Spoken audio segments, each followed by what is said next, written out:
At 2:37 a.m. on a Tuesday, my phone lit up with a motion alert that would flip my world upside down. Right there on the infrared camera feed, I caught a guy in a police uniform, badge and flashlight and all, sneaking along my north fence line like he belonged. Except I knew, even half asleep, that he didn't. 12 years as an insurance fraud investigator will do that to you. I can spot a fake badge the way some people can smell rain coming. Call it a sixth sense, call it professional paranoia. Either way, this guy wasn't law enforcement, and he definitely wasn't just lost. Turns out, the HOA had hired someone to play dress-up cop. Not a sheriff's deputy, not animal control, just some clown in a uniform, paid to inspect my pasture and, while he was at it, swipe a few cattle for good measure. First time, I let it slide with a warning. Second time, I threatened to lawyer up. By the third, I wired the fence with 7,000 volts, loaded my old M60 with paint rounds, and sat back in the dark to see what they'd try next. You ever seen an HOA stoop that low? I'm telling you, you can't make this stuff up. 6 months earlier, I'd inherited my grandfather's 15 acres, prime Texas grassland, 47 head of longhorns, 3 generations of sweat, and what I thought would finally be my shot at peace after more than a decade swimming through insurance scams and courtrooms. I thought, hey, maybe I can finally breathe out here. Just me, the cows, and open sky. But the quiet didn't last. See, my land was a stubborn little wedge right in the middle of Sunset Ridge HOA territory, surrounded on 3 sides by folks who thought the American dream meant vinyl fences and weedless lawns, and that my cattle ranch was basically an open wound on their property values. Karen Stormfield, the HOA president, made it her life's work to remind me. She'd show up at my gate every few weeks with her official ruler, nitpicking everything from grass height to fence posts, waving around paperwork that looked official if you didn't know what actual government documents looked like. She'd threaten code enforcement, fines, legal action. Sound familiar?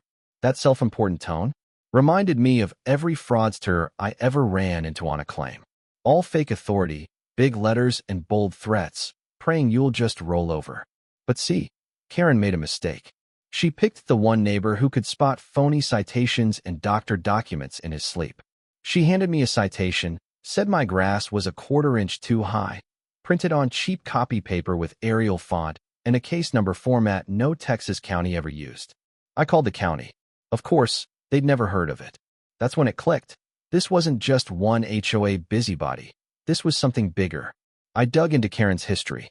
Turns out, a few years before, she'd been burned by an HOA herself, lost her house to foreclosure over trumped-up violations and fees.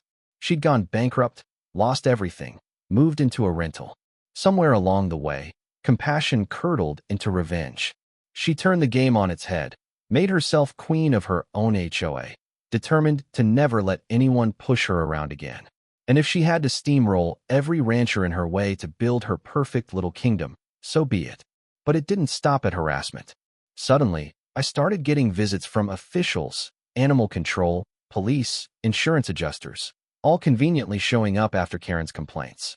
That's how I ended up in the dark that night, watching a man in a cop uniform on my land. But his badge was plastic, his shoes were Nikes, his radio holster on the wrong side. So much for blending in. He poked around my gate, shined his light in the pasture, and 20 minutes later, 3 of my best cows were gone. No fence damage, no blood, just gone. He left a citation on the gate, alleging unsanitary conditions, threats of seizure, fines, a whole bureaucratic thundercloud over my head. Most folks would have panicked. Me? I went into case-building mode. I called the numbers on the citation, got a professional-sounding voicemail for Millfield County Compliance Division. Totally fake. The official codes on the paper didn't exist, the signature was printed, the seal was a bad photocopy. They were counting on fear, pressure you to fold, to think cooperating is the only way you'll ever see your livestock again. It was insurance scam tactics dressed up in HOA legalese. What really bugged me was the precision. Whoever was running this scam had invested time, cross-referenced real county regulations, built out the voicemail system, even included a callback number that sounded legit. I spent hours on the phone with real county officials, making sure they knew what was happening.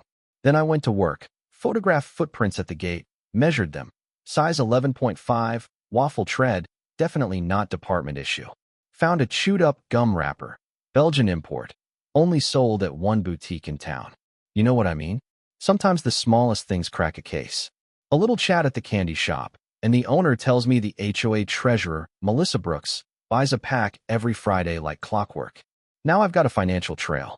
Public records show HOA dues had tripled in 2 years, always for enhanced security. Meanwhile, Melissa's vacation photos look like she hit the lottery. Every fee increase matched a spike in violations against neighbors.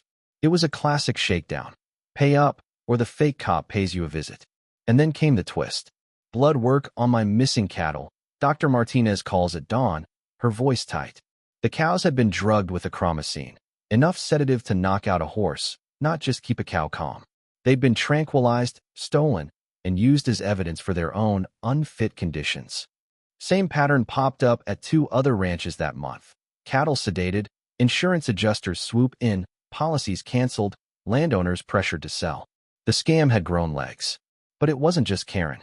Her boyfriend, Mark Wilson, real estate appraiser, insurance adjuster, yoga instructor, no joke, was in on it. His job? Fake violations, cancel insurance, lowball appraisals. And Melissa kept the operation funded with embezzled HOA dues. Mrs. Chun, my neighbor, started bringing me coffee and secret recordings. Turns out, Karen had held off-the-books board meetings, pushing a Phase 3 plan to force my sale by any means. That's when I knew. This wasn't a battle with a nosy neighbor. It was war. So I set my own trap, upgraded every camera, doubled the voltage on the fence, set up my paintball-modified M60 where it could cover the pasture. Mrs. Chin's recordings gave me the timeline. All I had to do was wait. At 3:15 a.m., 3 figures crossed my pasture. Dylan, Karen's college-age son, in the fake cop uniform, plus 2 buddies in utility coveralls. Through the scope, I realized I'd seen Dylan before at an HOA barbecue. He was studying criminal justice, or so Karen bragged. As they cut the fence, my system sent an electrical charge through Dylan that dropped him screaming. His buddies ran, orange paint rounds chasing them through the dark, so the cops could find them easy. Dylan, half conscious, gasped. Mom said this would be easy, right into my audio recorder. That's called a confession, folks. Law enforcement rolled up minutes later. Sergeant Rodriguez, no stranger to HOA drama, took one look at my footage, the fake badges, the paint-splattered intruders, and realized he'd stumbled into a major case. Karen got arrested an hour later, caught live tweeting her son's bravery from a car nearby, her location tagged for the world and police to see. Melissa went down for embezzlement, Mark for conspiracy and fraud, and even the shell companies buying up land turned out to be fronts for bigger developers. The HOA was dissolved by a 47-3 vote. The only no's were Karen's cronies. My insurance company settled fast, paid for my cattle, and started their own investigation, which pulled the plug on fraudulent insurance adjusters countywide. And I'll admit it, when the media caught wind, my YouTube channel started popping off. Folks wanted to see Bessie the cow's cameo on the security cam. Not the retirement I'd planned. But hey, sometimes justice has a sense of humor. But here's the kicker. Just when I thought it was over, I got a plain envelope in my mailbox, a drone photo of my ranch, GPS coordinates, and a note, small fish caught. Big fish still swimming. Development offer stands at $2.3 million. Some problems are bigger than local police can handle. And a black SUV started parking across the road, windows tinted, engine running. So was it a win? Sure, in court. But the sharks were still circling. Standing on my porch now, cattle lowing in the dusk, I realized this fight's never really over. But I learned something I want you to take with you. People count on your fear and ignorance to get away with stuff like this. But you don't have to let them. Document everything, verify every official claim, trust your gut, and don't be afraid to push back. If you're facing an HOA nightmare or a scam that smells fishy, you are not alone.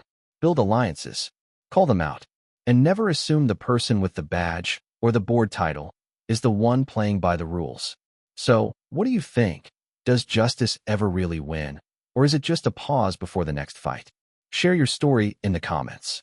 Tell me if you've ever stood up to bullies in power, or if your HOA horror show has a twist I need to hear. If this story hit home, subscribe for more, because the only way we keep the sharks at bay is by shining a light where they'd rather stay hidden. And don't forget to let me know where you're watching from, just in case I need backup next time the uniforms aren't real.